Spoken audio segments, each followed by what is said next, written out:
అన్నారు. మాజీ ముఖ్యమంత్రి కేసీఆర్ కుతంత్రాల వల్లనే వీఆర్ఓలు చిన్నాభిన్నమయ్యారని, రెవెన్యూ వ్యవస్థను పూర్తిగా గాడి తప్పిందన్నారు.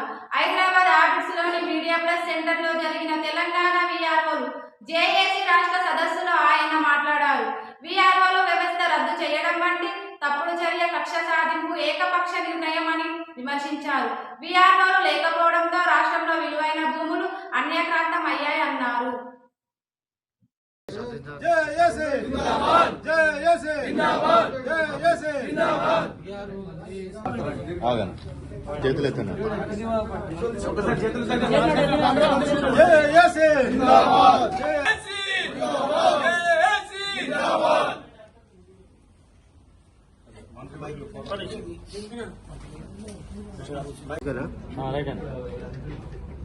నా పేరు గోల్కొండ సతీష్,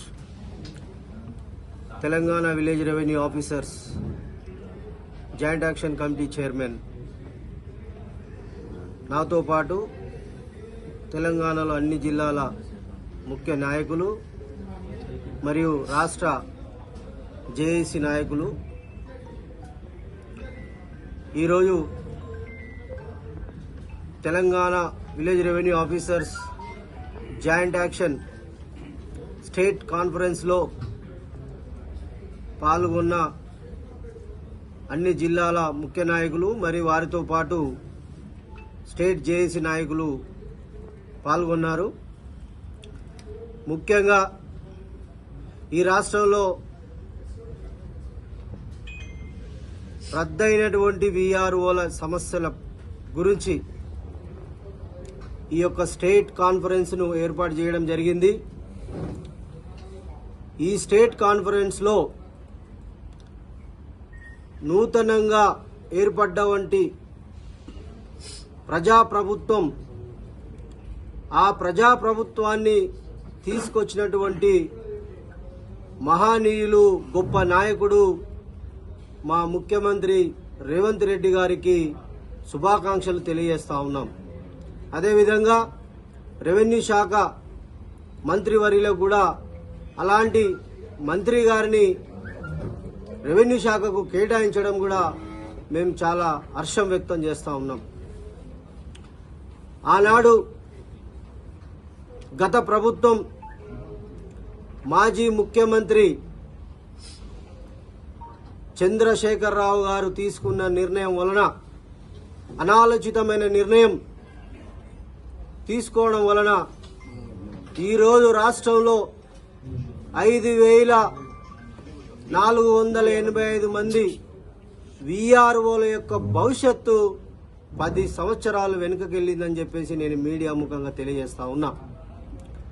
ఆనాడు అనాలోచితమైన విధానంతో, ఒక కుట్రపూరితమైన ఆలోచనతోటి ఈ వీఆర్ఓలను చిన్నాభిన్నం చేయాలని, ఈ రెవెన్యూ శాఖనే మొత్తం పేరు మార్చి రెవెన్యూ శాఖనే లేకుండా చేయాలని చెప్పేసి ఒక నిర్ణయం తీసుకున్న సందర్భంలో మేము ఆనాడే చెప్పినాం, మీరు తీసుకునే నిర్ణయం వలన ఈ రాష్ట్ర ప్రజానీకానికి, ప్రభుత్వానికి నష్టం చేకూరుతుంది. ఈ రాష్ట్రంలో అత్యంత విలువగల భూములున్నాయి. ఈ భూములన్నీ, ప్రభుత్వ భూములన్నీ అన్యాక్రాంతమయ్యే అవకాశాలు ఎక్కువ ఉన్నాయని చెప్పి కూడా మేము తెలియజేయడం జరిగింది. ఒకవేళ మీరు అలాంటి నిర్ణయం తీసుకుంటే ప్రత్యామ్నాయమైన వ్యవస్థ ఈ రాష్ట్రంలో రెవెన్యూ శాఖకు, గ్రామ రెవెన్యూకు శాఖకు అవసరమని కూడా గ్రామ లెవెల్లో అధికారిని నియమించాలని చెప్పేసి కూడా మేము వారికి చెప్పడం జరిగింది. కానీ ఆయన ఏకపక్ష ధోరణితో ఒక రకమైన ఆలోచన, కక్షపూరితమైన ఆలోచన, ఈ ఆలోచన వల్లనే ఈరోజు 5,500 మంది వీఆర్ఓల భవిష్యత్తు రోడ్డు పాలైంది. వీఆర్ఓలుగా విధులు నిర్వహించిన మేము ఈ రాష్ట్రంలో ప్రజలకు ఎంతో సేవ చేసినాం.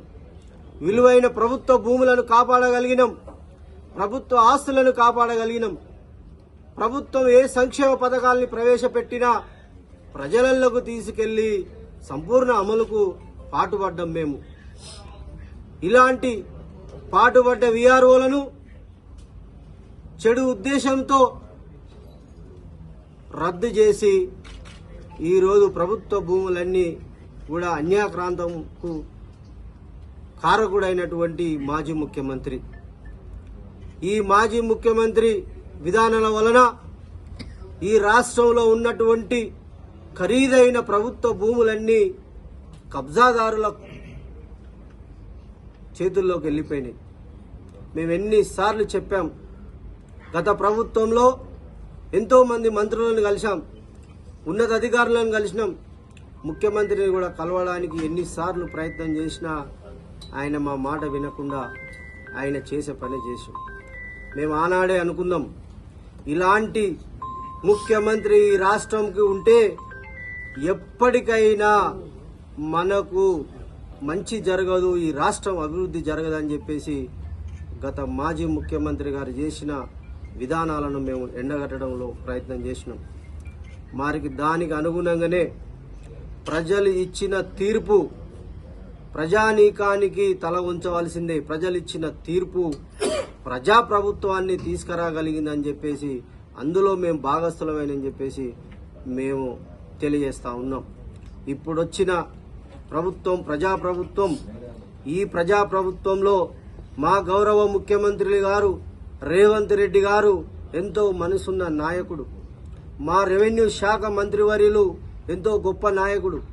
బీద ప్రజల పట్ల, ఉద్యోగుల సమస్యల పట్ల అహర్నిశలుగా ఆలోచించే మా నాయకుడు మా గౌరవ రెవెన్యూ శాఖ మంత్రి గారు. మేము గౌరవ ముఖ్యమంత్రి గారిని 4 సార్లు కలిసి అనేక అంశాల మీద మేము గ్రామ రెవెన్యూ వ్యవస్థ లేకపోవడం వల్ల ఎన్ని భూములు అన్యాక్రాంతమైనాయో గౌరవ ముఖ్యమంత్రి గారికి మేము తెలియజేయడం జరిగింది. ఆ అన్యాక్రాంతమైన భూములన్నీ కూడా మళ్ళీ ప్రభుత్వంకు చేరవేయాలంటే గ్రామ లెవెల్లో ఒక రెవెన్యూ అధికారి ఉండాల్సిందని చెప్పేసి మేము గౌరవ ముఖ్యమంత్రి గారికి Telangana village revenue officers JAC పక్షాన తెలియజేయడం జరిగింది. ఆనాడు గౌరవ ముఖ్యమంత్రి గారు మమ్మల్ని కూర్చుండబెట్టుకొని, అంటే నన్ను కూర్చుండబెట్టుకొని అనేక అంశాలు చర్చ చేయడం జరిగింది. ఆ చర్చలో భాగంగానే ఇప్పుడు అన్నీ కూడా ఇప్పుడు బయట పెడుతున్నటువంటి అక్రమాలన్నీ కూడా అంతా కూడా మేము ఈఆర్ఓలు ఇచ్చిన రిపోర్ట్ అనే మీకు తెలియజేస్తున్నా. ఆ రిపోర్ట్ ఆధారంగానే ఈరోజు భూ కబ్జాలకు గురైనటువంటి విలువల గల ప్రభుత్వ ఆస్తులన్నీ కూడా ప్రభుత్వం బయట పెడుతుంది. మరి ఇంకా రాబోయే రోజులలో ఈ కాంగ్రెస్ ప్రభుత్వంలో ప్రజలు సుభిక్షంగా ఉండాలి, ఆ ప్రజలలో రెవెన్యూ ఉద్యోగులు కీలక పాత్ర పోషించి 6 గ్యారెంటీ పథకాలన్నీ కూడా ప్రజలలోకి తీసుకెళ్లి గడప గడప తిరిగి నిజమైన లబ్ధిదారులను ఎంపిక చేసి వారికి ఈ సంక్షేమ పథకాలను అందించడంలో గ్రామ రెవెన్యూ వ్యవస్థలో ఉన్నటువంటి రెవెన్యూ అధికారి వల్లనే ఇది సాధ్యపడుతుందని కూడా మేము ముఖ్యమంత్రి గారికి తెలియజేయడం జరిగింది. అన్ని విషయాలు విన్న తర్వాత గౌరవ ముఖ్యమంత్రి గారు మరి రెవెన్యూ శాఖ మంత్రి గారు స్పందించి నిజమే ఇది వాస్తవం, గ్రామ లెవెల్లో రెవెన్యూ అధికారి లేకపోవడం వల్ల వీఆర్ఓలను రద్దు చేయడం వలన ఈ రోజు రాష్ట్ర ప్రభుత్వం ఎంతో నష్టపోయింది, ఈ రాష్ట్ర ప్రభుత్వంకు ఉన్నటువంటి విలువ గల ప్రభుత్వ ఆస్తులన్నీ అన్యాక్రాంతం అయిపోయినాయి, భూ కబ్జాదారుల దగ్గర ఉన్నాయని చెప్పేసి కూడా ఒక ఆలోచనకు వారు రావడం జరిగింది. దానికి అనుగుణంగానే ఒక గొప్ప నిర్ణయము ఇప్పుడున్న ప్రభుత్వము తీసుకోవడాన్ని మేము హర్షిస్తున్నాం. ఆ గొప్ప నిర్ణయం ఏమిటంటే గ్రామ రెవెన్యూ వ్యవస్థను మళ్ళీ మేము తీసుకొస్తాము, గ్రామ లెవెల్లో రెవెన్యూ అధికారి ఉండాల్సిందే అన్న ఒక అభిప్రాయాన్ని, ఒక నిర్ణయాన్ని యావత్తు రెవెన్యూ ఉద్యోగ సంఘాల తరపున, ఉద్యోగుల తరపున, ముఖ్యంగా వీఆర్ఓల తరపున మేము హర్షం వ్యక్తం చేస్తా ఉన్నాం. గౌరవ మా రెవెన్యూ మంత్రి గారు రెవెన్యూ వ్యవస్థను మళ్లీ తెస్తానని అనేక సభలలో తెలియజేయడము మాలో ఒక ధైర్యాన్ని నింపగలిగిరని చెప్పి మరి తెలియజేస్తున్నాం. రాబోయే రోజులలో ఈ రెవెన్యూ శాఖను బలోపేతం చేసి రెవెన్యూ శాఖలో ఉన్నట్టు ఉద్యోగులందరూ సమస్యలన్నీ కూడా పరిష్కరించే దిశగా రెవెన్యూ మంత్రి గారు చర్యలు తీసుకుంటున్నందుకు మేము వారికి కృతజ్ఞత తెలియజేస్తా ఉన్నాం. కొద్ది సమయంలోనే గౌరవ రెవెన్యూ మంత్రి గారు వీఆర్ఓలను పిలిపించి, ముఖ్య నాయకులను పిలిపించి వారితో చర్చ చేసి వారికి ఉన్న సమస్యలన్నీ కూడా పరిష్కరించి ఈ వీఆర్ఓలను మళ్ళీ ఏ విధంగా ఈ రెవెన్యూ శాఖలో పెట్టాలనే ఆలోచన చేస్తున్నందుకు వారికి మేము కృతజ్ఞత తెలియజేస్తా ఉన్నాం. ఒకటే విషయం నేను తెలియదలుచుకున్నా, ప్రజలు ఈ రోజు రెవెన్యూలో ఉండబడేటువంటి గ్రామ లెవెల్లో ఒక రెవెన్యూ అధికారిని కోరుకుంటున్నారు. ఇది నిజం. ప్రజల నుంచి వస్తున్నటువంటి కోరికలు, ఒత్తిడి కూడా ప్రజలు ఈ రోజు సంపూర్ణంగా గ్రామ లెవెల్లో ఒక రెవెన్యూ అధికారి ఉండడం వలన మాకు ఎంతో మేలు జరుగుతుంది. ఏ సమస్య ఉన్నా మాకు గ్రామ లెవెల్లోనే పరిష్కరింపబడుతుంది. మేము ఈ కలెక్టర్ ఆఫీసుల చుట్టూ, ఈ సీసీఎల్ఏ ఆఫీసుల చుట్టూ తిరగలేకపోతున్నామని చెప్పేసి ఈ రోజు రైతులు రోడ్ల మీదకి వచ్చి చెప్పిన దాఖలాలు ఉన్నాయి. కాబట్టి ప్రభుత్వం కూడా ప్రజల యొక్క ఆలోచనని పరిగణనలోకి తీసుకొని ప్రభుత్వం నష్టపోయినటువంటి విలువైన భూములను దృష్టిలో పెట్టుకొని వీఆర్ఓల యొక్క సమస్యలను దృష్టిలో పెట్టుకొని వీఆర్ఓలు పడుతున్న కష్టాలను కూడా దృష్టిలో పెట్టుకొని ఈ రోజు మళ్ళీ గ్రామ రెవెన్యూ వ్యవస్థను తీసుకురావడం జరుగుతుందని చెప్పేసి నిర్ణయం తీసుకుంటున్నామని చెప్పి కూడా మేము హర్షిస్తా ఉన్నాం. ఇక రాబోయే రోజులలో ఏ సమస్య ఉన్నా, ఎంతటి సమస్య ఉన్నా రాష్ట్రంలో మా యొక్క వీఆర్ఓలకు మేము పిలిపిస్తున్నాం. ఏదైతే మన హక్కులు కోల్పోయినామో, ప్రమోషన్ కావచ్చు, సీనియారిటీ కావచ్చు, కామన్ సీనియారిటీ కావచ్చు, అనేక రకాల సమస్యలు ఉన్నాయి. ఈ సమస్యలన్నీ కూడా గౌరవ రెవెన్యూ మినిస్టర్ గారి దృష్టికి తీసుకెళ్లడం జరిగింది.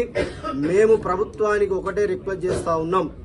మేము ఎన్నో సంవత్సరాల నుంచి ఈ రెవెన్యూ శాఖలో పనిచేస్తూ అపారమైన అనుభవంతో, మాకున్న ఓపికతోటి ప్రజలకు ఎంతో సేవ చేసినాం. కాబట్టి మళ్లీ మమ్ములను మరో పేరుతో సరి సమానమైన హోదా, అర్హులైన అందరికీ కూడా రెవెన్యూ ఇన్స్పెక్టర్ గా పదోన్నతి కల్పించి, మరి అనేక 18 సంవత్సరాలు 16 సంవత్సరాల నుంచి ఒకే క్యాడర్ లో పనిచేస్తున్నటువంటి వీఆర్ఓలందరికీ కూడా సీనియర్ అసిస్టెంట్ ఆర్ఐలుగా అప్గ్రేడ్ చేసి గ్రామ లెవెల్లో మా యొక్క సర్వీసును తీసుకుంటారని చెప్పేసి నేను ఈ మీడియా ముఖంగా తెలియజేస్తున్నా. మరొక ముఖ్య విషయం, ఈ రాష్ట్రంలో విధులు నిర్వహిస్తూ మాతో పనిచేస్తూ 178 మంది వీఆర్ఓలు చనిపోతే వారి కుటుంబాలకు కారుణ్య నియామకం గత ప్రభుత్వం ఇవ్వనందున ఈ ప్రభుత్వం, కాంగ్రెస్ ప్రభుత్వం వచ్చిన తర్వాత గౌరవ ముఖ్యమంత్రి గారి దృష్టికి తీసుకెళ్తే గౌరవ ముఖ్యమంత్రి గారు రెవెన్యూ శాఖ మంత్రి గారికి ఫోన్లో మాట్లాడి ఈ సమస్యను పరిష్కరించమని చెప్పగానే మరి 178 మంది వీఆర్ఓల కుటుంబాలకు కారుణ్య నియామక ఫైళ్లను అప్రూవల్ చేసి మరి ఇతర శాఖలకు పంపిస్తామంటే మేము ఆ రోజు రిక్వెస్ట్ చేసినాం. వారు రెవెన్యూ శాఖలో అనేకమైన సేవలు చేసి వాళ్ళు మరణించినారు.